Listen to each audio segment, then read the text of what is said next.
come a long way, and I don't want to take that away from us.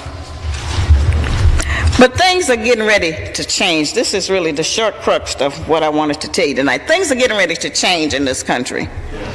They're not going to change because of Barack Obama. They're going to change because of things that have already occurred before he got into the presidency, okay?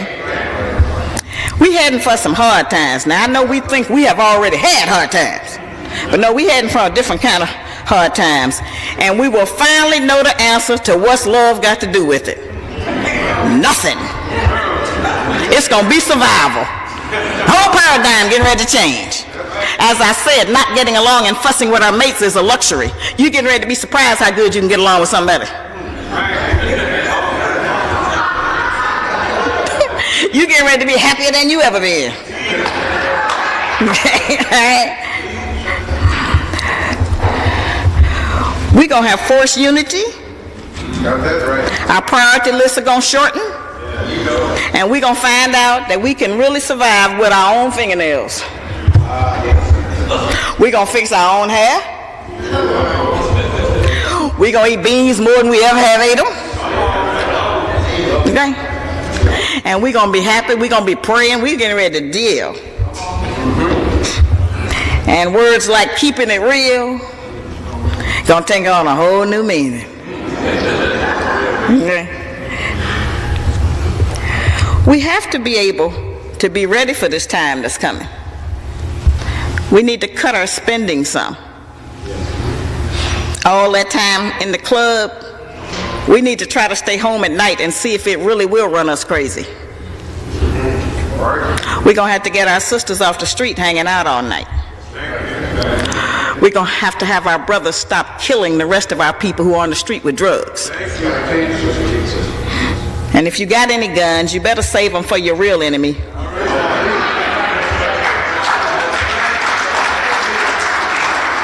Okay? Because it's not nobody that look like you. Okay?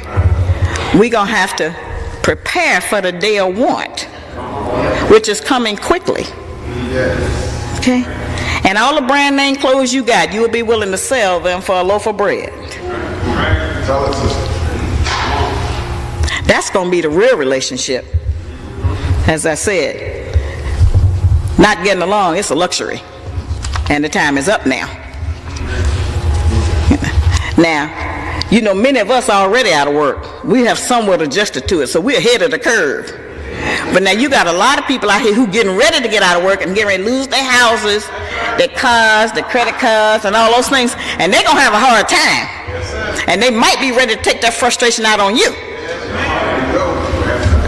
So that means you're going to have your house secure. You're going to have you some canned goods or something put up. And you're going to have to teach your children that they can't have every game that come out that the Asians put out for $49.95. We're going to have to shake these priorities and do this a little differently. And you will be surprised that as you are starting to deal with mere and sheer survival, a whole lot of them arguments, they're going to just dissipate. If there be any fights in your house, it'll be who ate the last beans. It is no longer going to be about, I know you was with her, I saw you with him. We're not going to do that. That's going to end, I'm telling you. And I want you to remember that I'm telling you this. That's a luxury. Your relationship legacy has to be one where you have set an example, where you lead by example. And you may have to talk to a whole lot of people before you finally run into somebody that makes some sense. Okay? It may be just somebody that's in peace.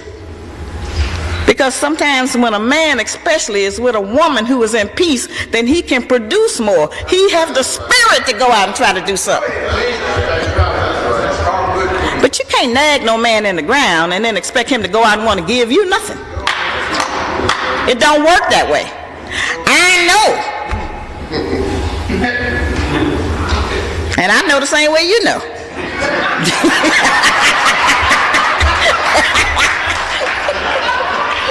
It wasn't until I got nice that the blessings opened up for me. You know, a smile, it goes a long way.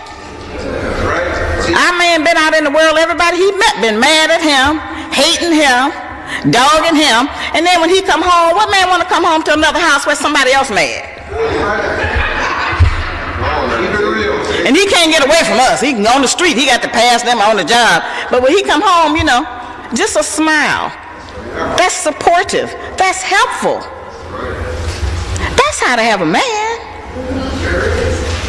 You know, it is not about any of what we think it is. It's not about how we look. It's not about how long our hair is. It's not about no shape. It ain't about none of that. It's about peace. Bear witness to the truth. Is it about peace? All right. That's what it's about.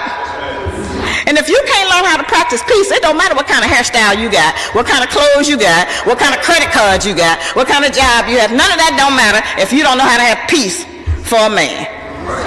Notice I didn't say with a man. I said for a man. That's so far removed from so many of us that we still mad at our father. And then a brother come along and we be beating him up, and he be wondering, what is her problem? She mad at her daddy. You got to try to wade through all of that to try to get to the woman. It's unfair. It's just completely unfair. It's just not fair to our men, just how we deal with them. It's not fair. I've been saying it. It's just not right. Because they're the most gentle soul. We have the very best man on earth. Everybody want our man. But us, we have the best man. We have the most attractive man. We have the strongest man.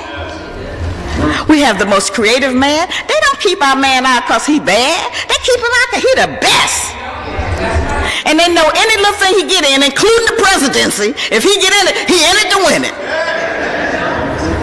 See?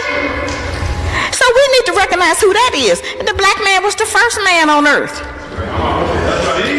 And if God made man in his image, okay, you with a black man, that might be the closest to God you ever get. Okay? This thing is real, and I'm not doing this for y'all to do what y'all usually do in this room, which is probably come in here and shout and then go home and act the same. That ain't what I'm telling you these things for. We talk about make a little bitty change. You ain't got to make no big change. That's right. It's all good, sister. You know, if it's concrete on the ground, the reason they have to really prepare the earth when they lay concrete is because one blade of grass that you can flick with your finger can crack that entire concrete. One blade of grass will crack concrete that if it fell on you would kill you. That's right, sister. So if you come up with a little blade of grass, then you can crack the concrete that's repelling and hold our man down. The white woman is for her man. The Asian woman is for her man, and you know the Jewish woman is for hers. We need to start a whole new paradigm.